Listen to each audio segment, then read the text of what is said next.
بسم اللہ الرحمن الرحیم۔ نماز میں ہنسنے پر کیا حکم ہے، وضاحت فرمائیں۔ دیکھیے، ہنسی کی تین قسمیں ہیں۔ کبھی تو انسان ہنستا ہے تو آواز بالکل نہیں نکلتی ہے، یا تو دانت نکلتے ہیں جس کو مسکرانا کہتے ہیں۔ شریعت میں اس ہنسی کو تبسم کہتے ہیں، تبسم یعنی مسکرانا۔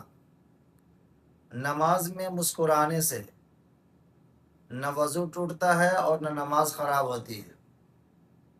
ہنسی کی ایک قسم ہے ضحک، ضاد بڑی ہا اور کاف، ضحک۔ ضحک میں انسان کی آواز تو نکلتی ہے لیکن اتنی ہلکی آواز ہوتی ہے کہ آس پاس کے لوگ نہیں سن پاتے ہیں۔ اگر کوئی نماز میں ضحک کرے تو اس کی نماز خراب ہو جائے گی، وضو نہیں ٹوٹے گا، نماز کو پھر سے لوٹانی ہوگی۔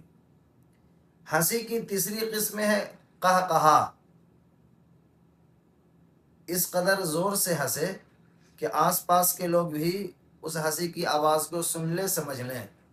اگر کوئی انسان نماز میں قہقہا لگاتا ہے تو اس کی نماز تو خراب ہوگی ہی، وضو بھی اس کا ٹوٹ جائے گا۔ سمجھ میں آئے صحیح سے؟ ہنسی کی تین قسمیں ہوئی: تبسم، مسکرانا، دانت نکل سکتا ہے، اس میں آواز نہیں نکلنی چاہیے، بعض دفعہ دانت بھی نہیں نکلتا ہے، کوئی دقت نہیں۔ تبسم اس ہنسی کو کہتے ہیں جس میں آواز نہیں نکلے، اور ضحک اس ہنسی کو بولتے ہیں جس میں آواز تو نکلے، ہلکی آواز نکلے، آس پاس کے لوگ نہ سن سکے، اس ہنسی کو ضحک بولتے ہیں۔